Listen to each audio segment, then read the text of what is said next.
Fala, nação rubro-negra, bora reagir a mais um vídeo aqui do UOL Esporte, trazendo as últimas notícias, as últimas informações do Mengão e essas faíscas saindo aí, né, entre José Boto e a diretoria rubro-negra. José Boto querendo contratar um cara da Série B da Premier League. O Flamengo vai lá e bate no Chelsea, um time da Série A.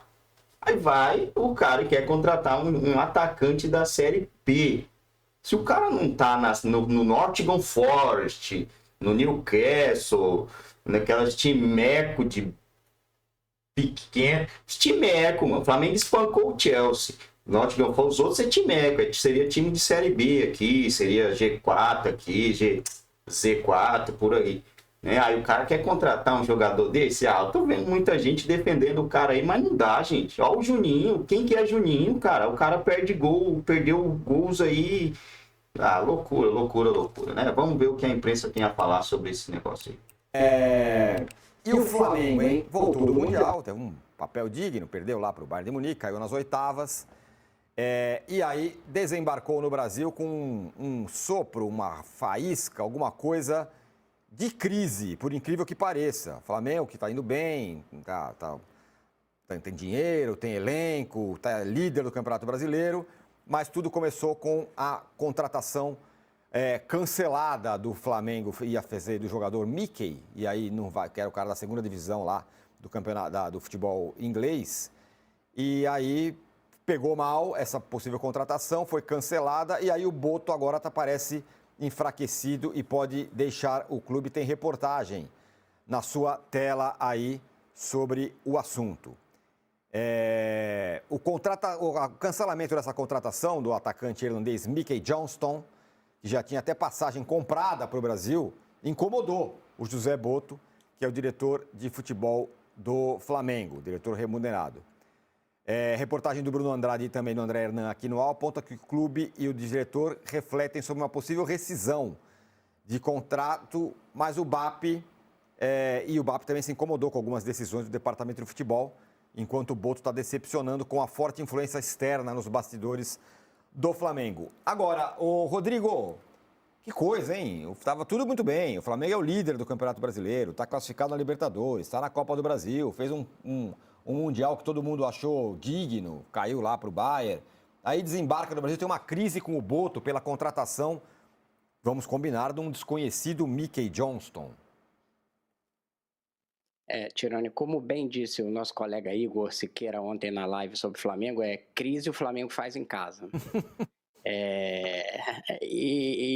E aí, que eu achei que foi uma frase que resumiu esse episódio, que começa, na verdade, semana passada, com a revelação do nosso colega Mauro César Pereira, de que o departamento de futebol pretendia vender o Pedro por um valor de 15 milhões de euros.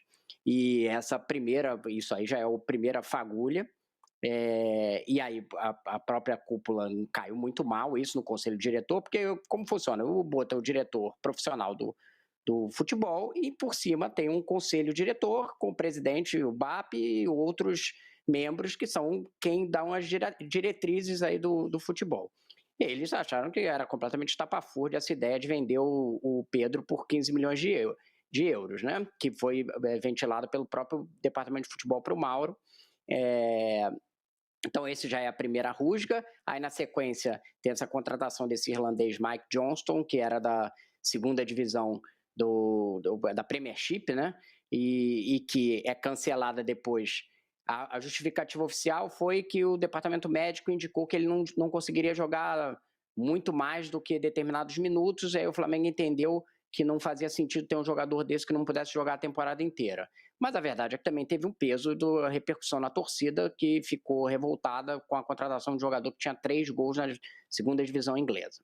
E é meio estranho também o Flamengo procurar jogador na Premiership, que é uma liga inflacionada de valores, né, porque tem dinheiro da Premier League, para procurar um ponta, sendo que tem o mercado sul-americano aqui, o próprio mercado brasileiro, né?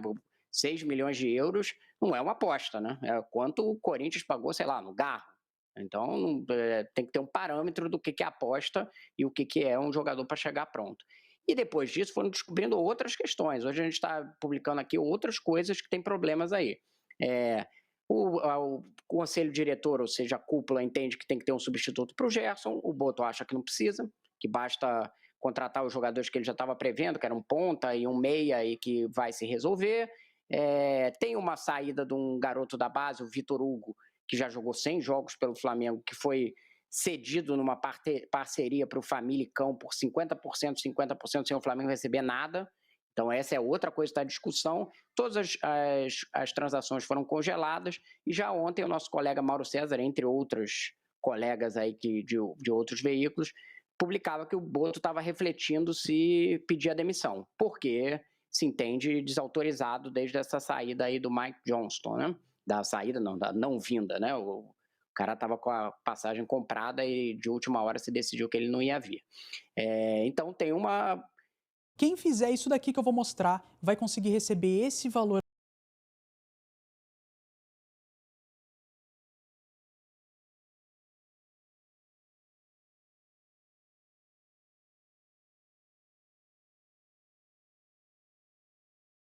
Você passa usando esse aplicativo, você...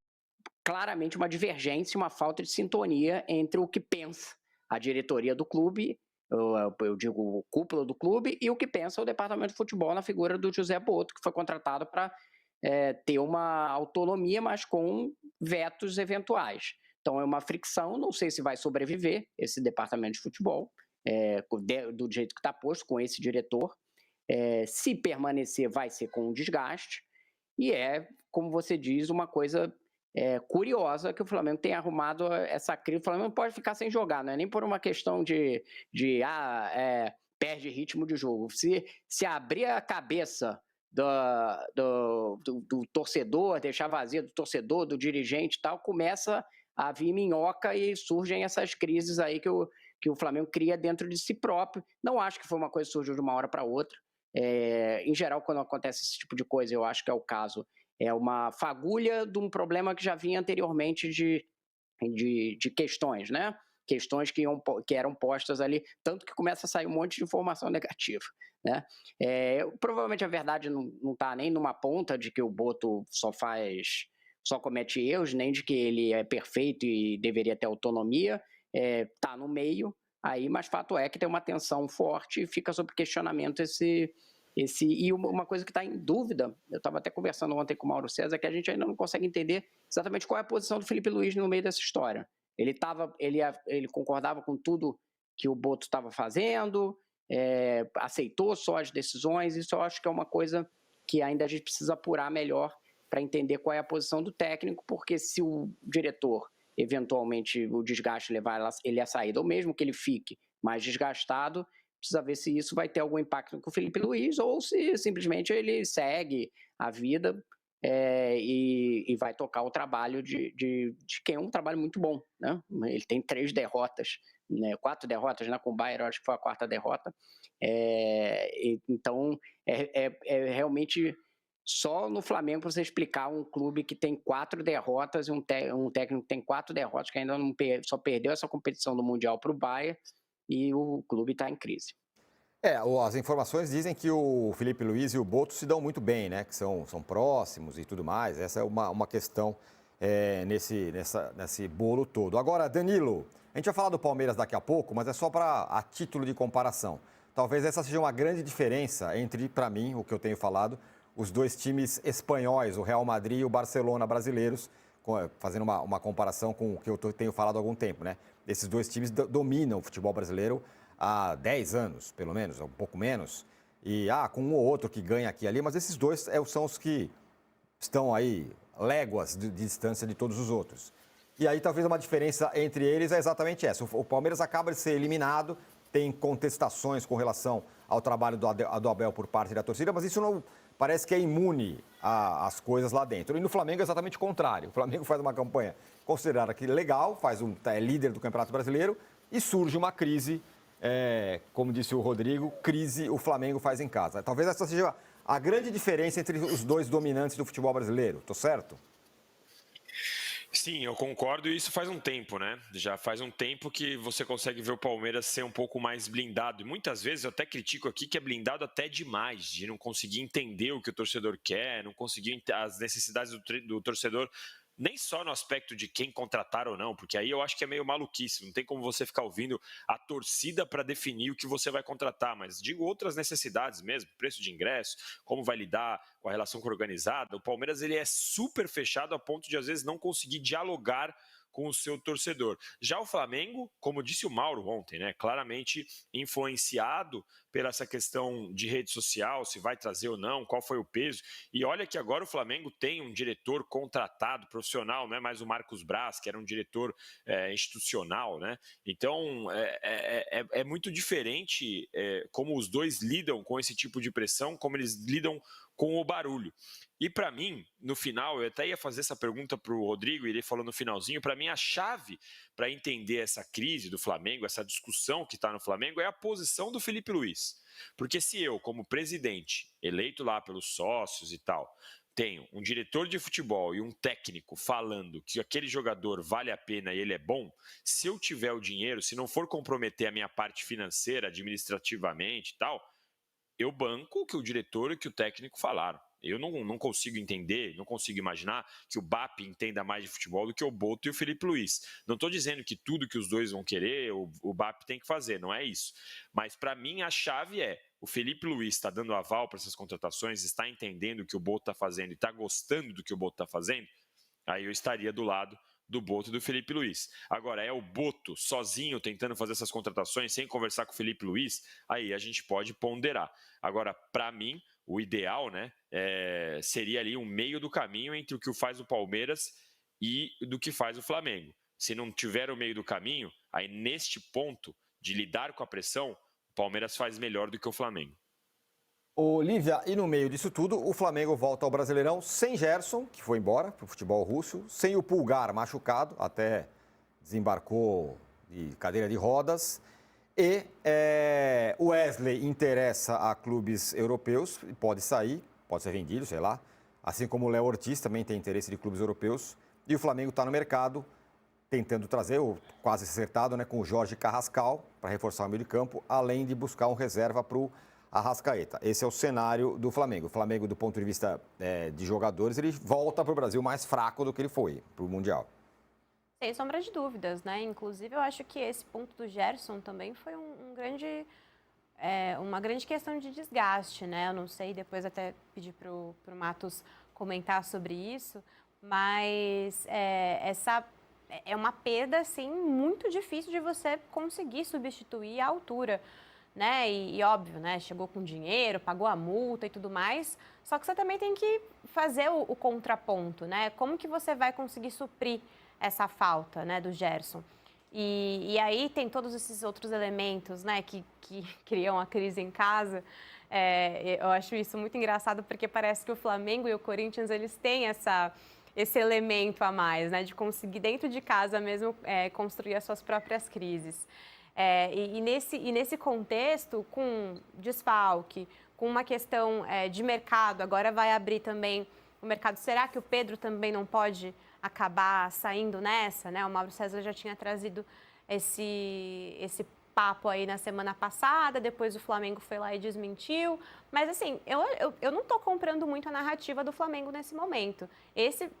Nessa gestão, com tantos desgastes que a gente já viu aí no departamento de futebol, não sei se dá para comprar tanto o discurso deles. Talvez seja um momento aí de crise, inclusive de mercado para o Flamengo, né? Porque esse Mike Johnston aí que estavam tentando trazer me parece um completo desconhecido. Jogaram para a torcida, e aí, né, time de massa a gente sabe que funciona assim também, né? Joga para a torcida, não gostou, recua. Eu acho que esse tipo de comportamento deixa muito a desejar, assim, para um departamento de futebol profissional. Ô, Rodrigo, tem uma questão ainda envolvendo o Boto e agora com esses desfalques que o Flamengo terá. A primeira aposta dele não funcionou, o tal do Juninho, que já vai embora também do Flamengo, né? Então se esperava que ele era um olheiro do mercado europeu e que ia trazer umas figuras, ia trazer Pablos Maris aí, pelo menos até agora não foi isso que aconteceu. Tem o Carrascal, que o Flamengo negocia há um bom tempo e está chegando. Esse cara fazendo duas perguntas sobre essa questão do Boto e a outra. Esse cara é o quê? É um cara para o lugar do Gerson? Não exatamente, né? Ele é um meio atacante. Não, ele é o substituto do Arrascaeta. O Carrascal é visto desse jeito, como reserva do Arrascaeta. Ele joga como meia ofensivo, é assim que ele joga inclusive na seleção colombiana, pode jogar pela ponta também. É até um jogador que muito bom tecnicamente, a discussão sobre ele é a constância, né, do futebol dele, né? Aquela coisa que a gente fala às vezes um jogador meio vagalume, né, que joga muito bem em determinados momentos e aí depois dá uma sumida. A informação que a gente tem é que vão ser contratados entre 3 e 4 jogadores. Um vai ser um ponta, o problema é ter uma questão com a ponta esquerda, que apesar de ter o Michael e o Cebolinha, hoje em dia os dois não funcionam, voltaram muito mal do Mundial, né? Voltaram em baixa. E aí tem essa discussão sobre se vai trazer ou não um substituto para o Gerson. Meu entendimento é que tem que trazer, e na minha visão o Boto já tinha errado na questão da multa do Gerson. Tem gente que entende que ele fez corretamente, eu vou fixar uma multa de 25 milhões de euros, mas na minha visão eu acho que ele já tinha cometido um erro ali, porque ele tirou o poder de barganha do clube e perdeu um titular que eu não diria imprescindível, mas assim, é o jogador mais importante do time. Ele foi o melhor jogador no Mundial. Então, achar que isso é uma pequena perda e que vai ser uma adaptação só na temporada, não é. Eu acho que é uma grande perda. A única coisa que eu acho que o torcedor do Flamengo ainda, apesar dessa crise toda, é que, assim, primeiro, lembrar que vai jogar contra o São Paulo como líder do campeonato. E segundo, que, assim, eu acompanho o Flamengo tem uns 30, 40 anos. Eu já vi o time se meter nessas crises diversas vezes e acabar a temporada eventualmente ganhando, entendeu? É um clube, como o Danilo falou bem, é até um pouco da natureza do clube, ele está acostumado a lidar com essas maluquices. Que podemos dizer assim, acontece esse turbilhão, chega num final de semana, ganha um jogo, ganha outro do jogo e a coisa passa. É isso aí, nação. Que situação, hein, José Boto? Que situação. O Flamengo perde Gerson e você vai lá e quer me trazer um cara da Série B da Inglaterra. Aí você tá de sacanagem, né? O Flamengo vai lá, espanca o Chelsea, engole o Chelsea. Aí você quer me trazer um atacante da Série B da Inglaterra para jogar no Flamengo. Aí não vai, pô. Aí não vai. O cara não tem gol. O cara não fez gol. Aí cogita vender o Pedro. Pera aí, você vai lá, contrata um cara da Série B da Inglaterra, que seria uma Série B aqui no Brasil também. Mesma coisa de eu ir lá e contratar com aquele atacante que jogou no Botafogo, como que é o nome dele, cara? Aí foi pro Vasco, não deu certo, foi Pedro Raul. É a mesma coisa de eu contratar o Pedro Raul. O Palmeiras contratou o Pedro Raul, não deu certo, me mandou pastar também. Não dá, né, mano? Não dá. Você tem que pegar a cara que tá metendo gol. E não tem aqui, não tem lugar nenhum. Não tem lugar nenhum e você cogita a saída do Pedro. Poxa vida, hein? Parabéns aí ao Felipe Luiz, ao Boto e a essa diretoria que eu sabia que esses caras seriam fracos, né? Eu sabia que esses caras seriam bosta em questão de contratação. O Landim Marcos Braz falava muita merda, fazia muita cagada. Mas quem fez o Flamengo multicampeão foi eles, cara. Eles fizeram o Flamengo multicampeão, que é aí 2 Libertadores, 2 Brasileiros, 2 Copas do Brasil, né? 2 Copas do Brasil, isso. 2 Copas do Brasil, não sei quantas carioca. Então, não dá, né? Não dá. O Boto não dá. O cara trouxe o Juninho, aí já queria trazer um cara da Série B. Não dá, gente, não dá. O Flamengo não é bagunçado assim. Tem que trazer reforço de peso. Cara que vai vestir a camisa e jogar. Os caras mandou um cara aí pra Inglaterra, esqueci até o nome do maluco, Alcaraz. O cara jogava bola, mano. Jogava bola, o Flamengo comprou. Os caras lá, pegou o cara por um pouco, falou, não, nós queremos, vai pagar. Foi lá e pagou, comprou do Flamengo. Entendeu? Comprou, mano. Era um jogador bom, não entendi porque que mandou o cara. Aí ficou com essa porcaria desse Juninho aí. Joga porra nenhuma.